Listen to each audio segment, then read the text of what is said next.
Thank you for joining us on the news on NTA International. I am Lami Ali. Hannah Olainka is a sign language interpreter. Let us begin with the headlines. Nigerian Air Force denies helicopter crash, says Kaduna reports is an unmanned aerial drone. U.S. Supreme Court blocks criminal trial of presidents, says Joe Biden has absolute immunity of official matters. Now, South African president unveils coalition government with ruling party coasting home with lion's share of positions.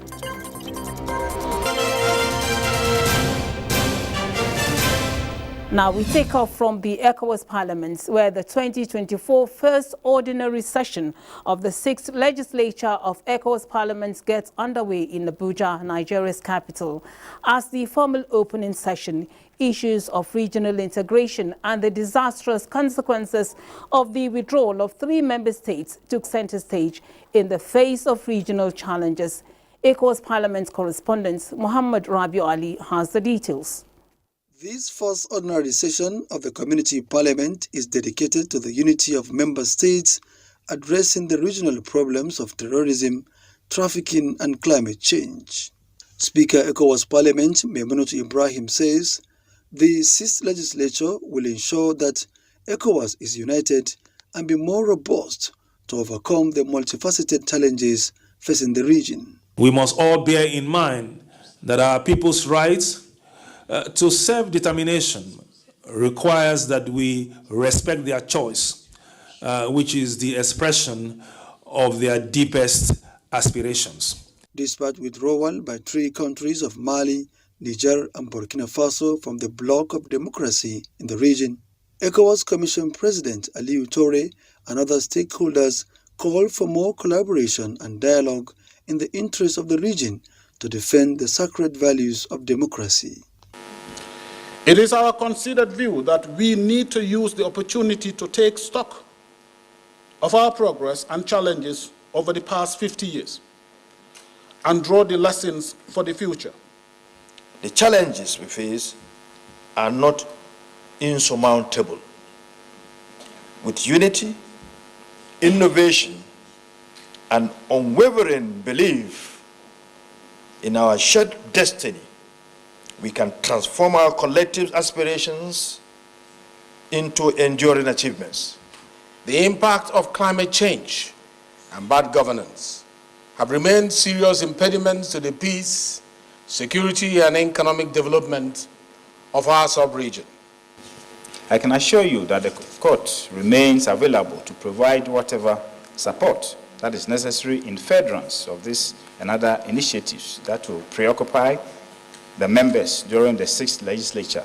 Other issues during the session were the consideration and adoption of the draft agenda and draft work program of standing, joint and ad hoc committee, as well as draft report of the extraordinary session held in Kano.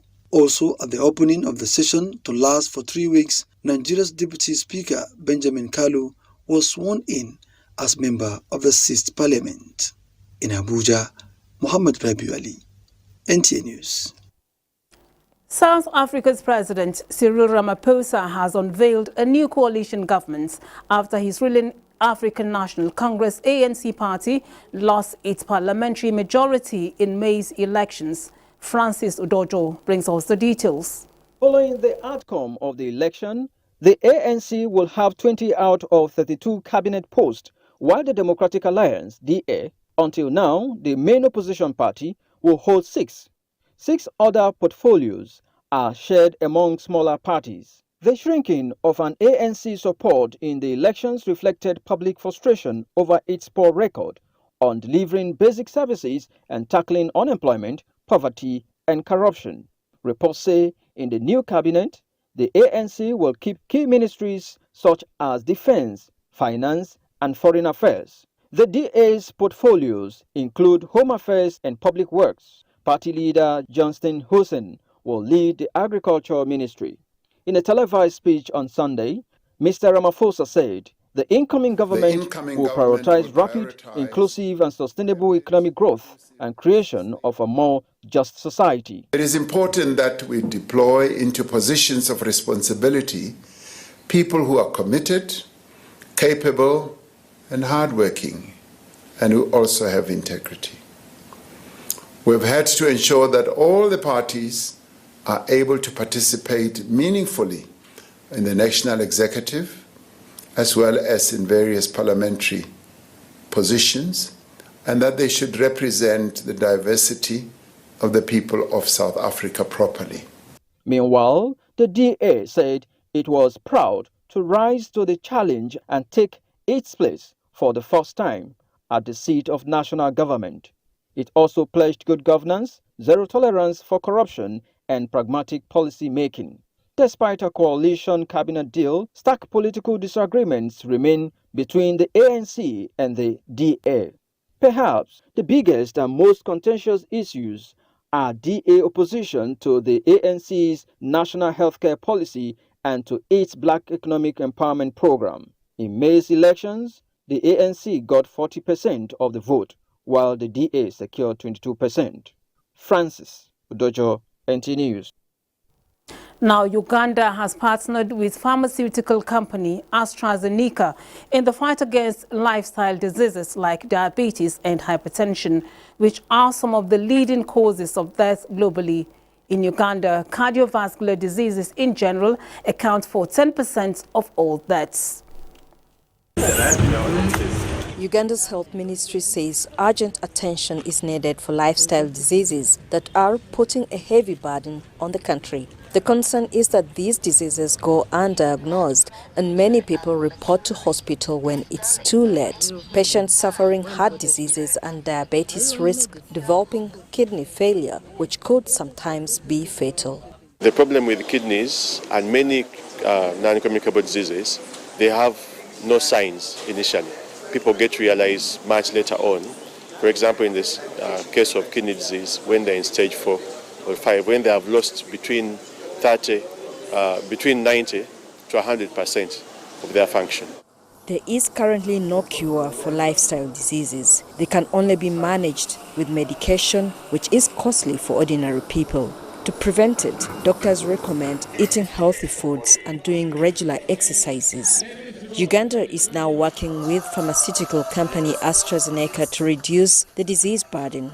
The program aims at bringing down related deaths by encouraging more hospital visits to catch the disease early and training more health workers. AstraZeneca says its efforts in ensuring healthy hearts in Uganda marks a significant step in improving healthcare and combating the devastating impact of lifestyle diseases in the country. Health workers will also be carrying out community screening for early signs. We will improve the outcome of these patients for just creating awareness, screening and diagnosis, but also if we are stopping the progression or halting the progression or slowing the progression of chronic disease to the stage 3 or stage 4, especially when it comes to dialysis. AstraZeneca says it's reached out to nearly 60 million people in Africa with their blood pressure screening and treatment, hoping to cut back on 13% of deaths on the continent. The U.S. Supreme Court has ruled that former President Donald Trump has absolute immunity from criminal prosecution for official acts, but not unofficial ones. Here is Francis Udojo with the details. 6-3 decision, the court determined that presidents enjoy immunity from official acts while in office, but that the privilege does not extend to private conduct. Chief Justice John Roberts authored the decision, which strikes a balance between arguments that presidents have absolute immunity and argued that not prosecuting criminal actions will lead to misconduct from presidents. The case raised the question of just how broad presidential immunity could stretch, as Trump faces unprecedented criminal charges in 2 federal cases and 1 in Georgia, while awaiting sentencing for financial crimes in New York. Justices pressed Trump's lawyers on the distinction between official duties and private acts during oral arguments and appeared to be weighing the impact a ruling would have, not just on Trump, but on future presidents. Biden's future? Trump's immunity dominate presidential campaign. The case may also impact the upcoming presidential election. Trump's team has worked hard to delay cases until after the election, with Trump suggesting he could pardon himself on federal charges if elected. Francis Udojo, NTA News. Now, Nigeria is to host the 2024 training conference of the International Association of Women Police Africa chapter, slated for 2nd to 5th July in Abuja. The theme of the conference, addressing Africa's security challenges through collaboration and inclusivity, intends to advance the role of women within security sector in Africa. The regional bloc of the global organization is dedicated to empowering women in the security sector to strengthen their capabilities in the field of public safety. About 2,000 delegates are expected from the 52 African countries and other parts of the world.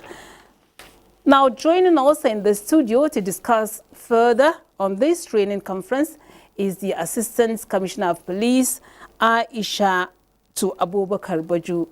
Ma'am, you're welcome to our studios. Thank you very much for having me this evening. I am Assistant Inspector General of Police, not Assistant Commissioner of Police. All right. Aisha Abubakar Baju, OONMNI. Thank you for that correction. Now, let's take it from this point. Police is usually seen as men-dominated, as a men-dominated arena. Why is this so? And can we say the situation is changing somehow?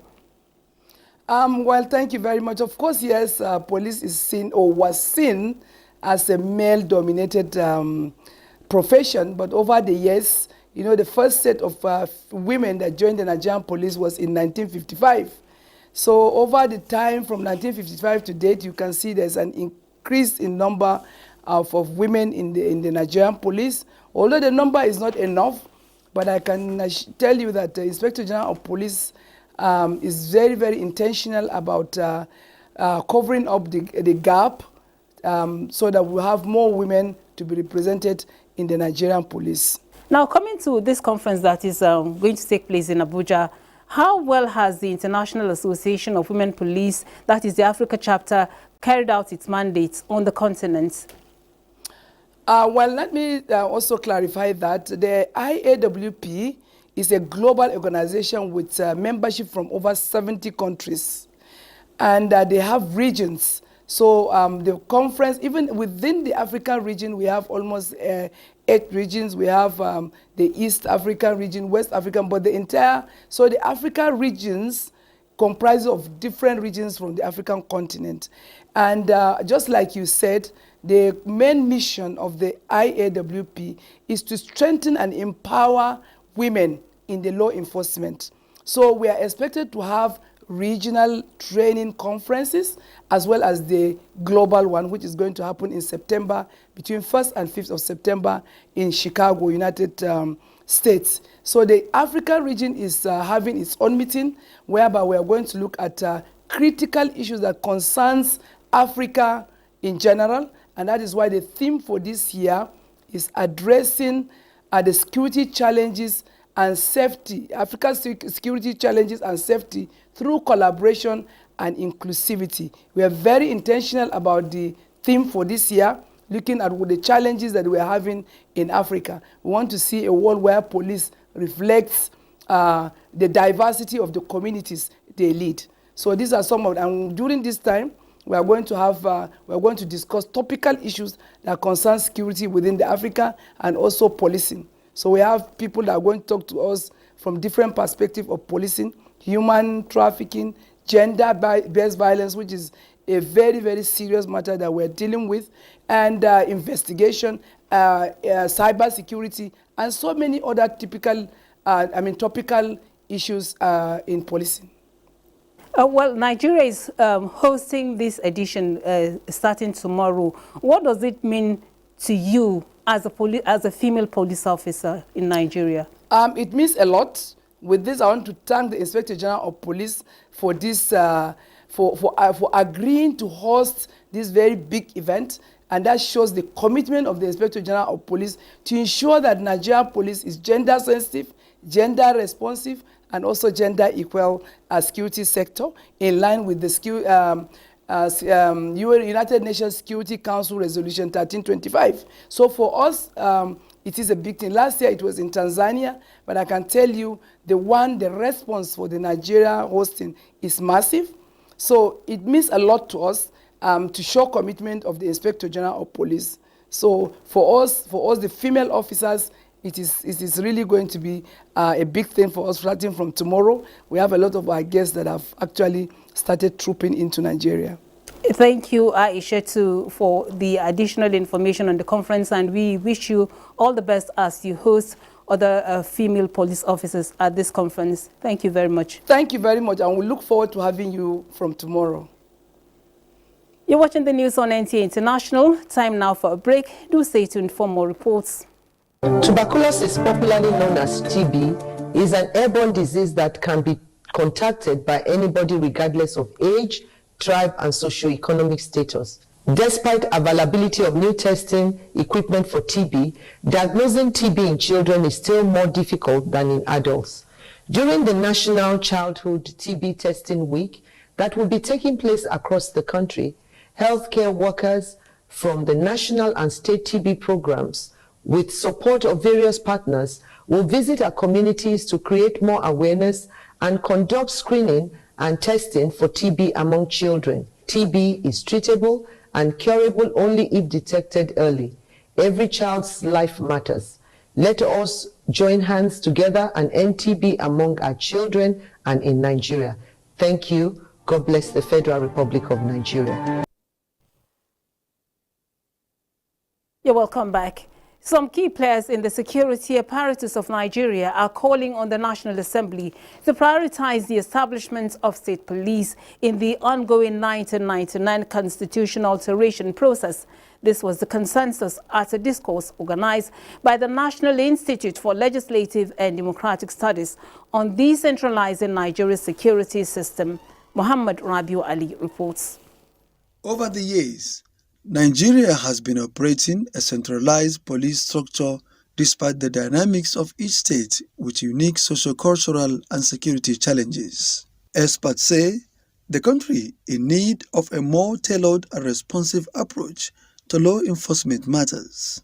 This dialogue, they believe, is not only timely but crucial for the future of the nation's police system. It has been argued that the establishment of state police may empower local authorities to address these challenges more effectively, ensuring quicker response and better understanding of local security dynamics. Ceding power to federal authorities only could cause a wrong assumption that the federating units do not have the power to maintain their own issues of discipline within their respective domain. When we're talking of policing, when you are depending on police to police your society, it means your society has failed.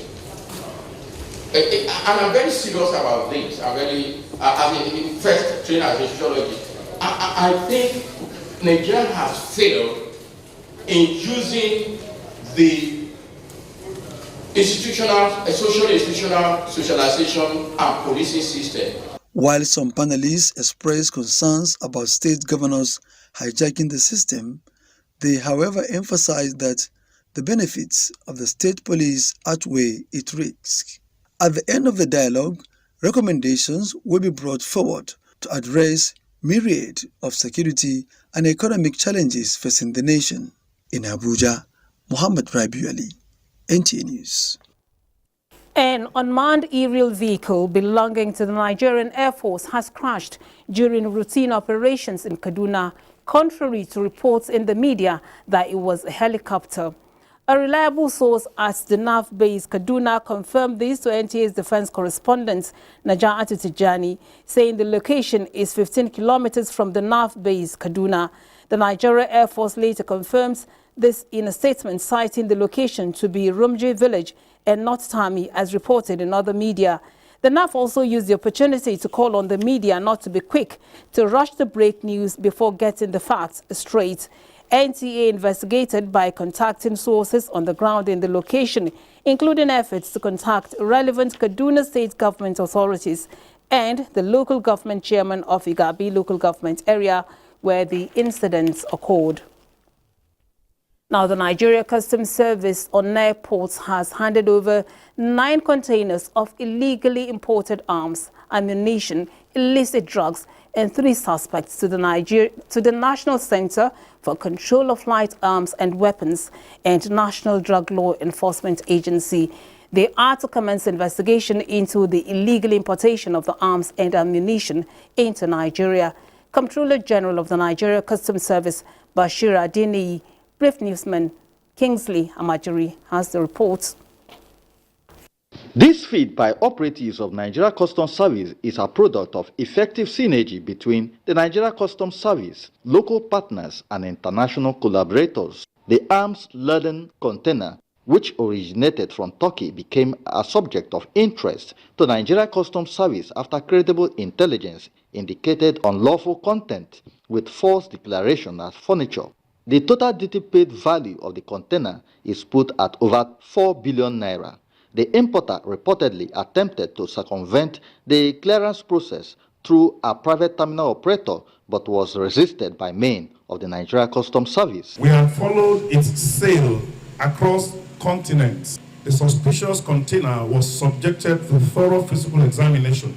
We had inside the container 844 units of assorted rifles. Number 2, 112,500 pieces of live ammunition. I also want to assure members of the public that a thorough investigation will be carried out to unravel the country of origin, the motive of the people who illegally acquired these weapons, their possible sponsors, and their end users.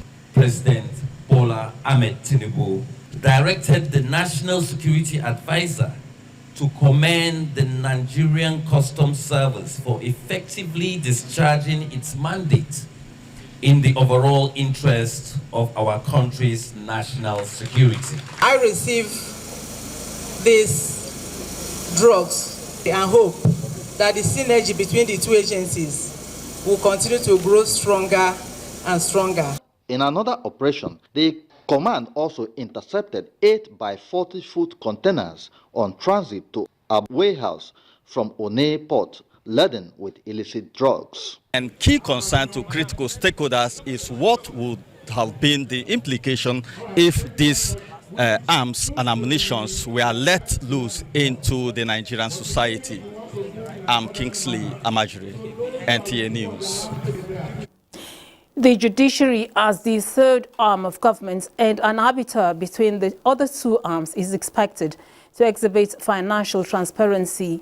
To achieve this, the 2024 Hybrid National Workshop on Management Judicial Financial Resources is underway in Abuja. The convergence of the judicial financial managers from all judiciaries across the country on Abuja is to evolve the promotion of efficiency, uniformity, and improvement in the quality of judicial services in the superior and lower courts. The 3-day training with the theme Strengthening Financial Transparency and Accountability in the Judiciary is meant to keep participants abreast of global best practices. Participants in the next 3 days will cross-fertilize ideas on budgeting, fraud prevention, and deployment of technology in financial management. The Administrator, National Judicial Institute, Justice Salisu Garba Abdullahi, urged participants to be committed to the attainment of efficient delivery of services to the litigants. Now, the Federal High Court Abuja Division has dismissed the fundamental human rights suit filed by the detained leader of the indigenous people of Biafra, Nnamdi Kanu, against the federal government. The presiding judge, Justice James Omotosho, gave the order this Monday in Abuja. Nnamdi Kanu sued the Attorney General of the Federation and the Department of State Service for 1 billion naira in damages for alleged rights violations. In the suit, the IPOB leader, Nnamdi Kanu, claims that the DSS and its Director General violated his right to a fair hearing by allegedly preventing his counsel from having unhindered interactions with him while he was being detained in preparation for his defense in his criminal trial. Justice Omotosho held that Kanu failed to provide credible evidence to sustain his claims that his interactions with his counsel were interfered with, that he was denied unhindered access to his lawyers, and that DSS officials eavesdropped on his conversations with his lawyers, which constituted a breach of his right to a fair hearing. Let's now join Austin Edemodu on Sports Updates. The Nigerian Weightlifting Federation, in collaboration with the Nigerian Olympic Committee, are engaging weightlifting coaches from the 30 states and the FCT in refresher weightlifting techniques and dynamics by foreign experts as part of ongoing preparation for Nigeria's weightlifters who represent the country in Paris. So the seminar that is taking place here is so important to the Federation, is so important to the country, and I charge all the participants that let them listen, let them learn the knowledge from the instructor that came all the way from America. And after that, when they return back to the state, they too, they should hold another seminar among themselves there to try and impart the knowledge, but they should not just take it himself. We've been in camp for the past 2-3 months, you understand, so the athletes are ready. We've seen the clips of what they can do, and hopefully they will make the country proud. Nigeria has 2 weightlifters representation in this year's Paris Olympics. Meanwhile, ahead of the Paris 2024 Olympics, stakeholders are optimistic that if given the necessary support, Nigerian contingents will surpass their previous defeated Dusan Lajovic 6-3, 6-4, 7-5 and will face the winner of the match between Christian Garin and Zhezhen Shang. Elsewhere, French Open finalist Rasparud is through to the next round after beating Alex Bolt in straight sets of 7-6, 6-4, 6-4. Meanwhile, world number 3 Aryna Sabalenka has pulled out of the Wimbledon Open due to shoulder injury. With Sports Update, I'm Austin Edemodu, NTA News. The skies over Abuja was cloudy Monday. Here's a check on Tuesday's weather forecast.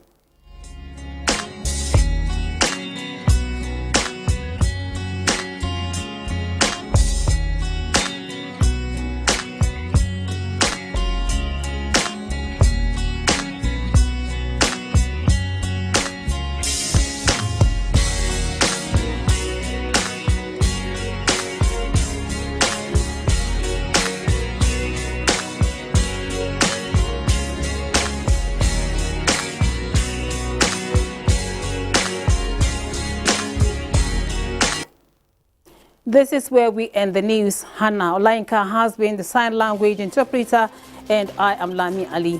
Thanks for watching.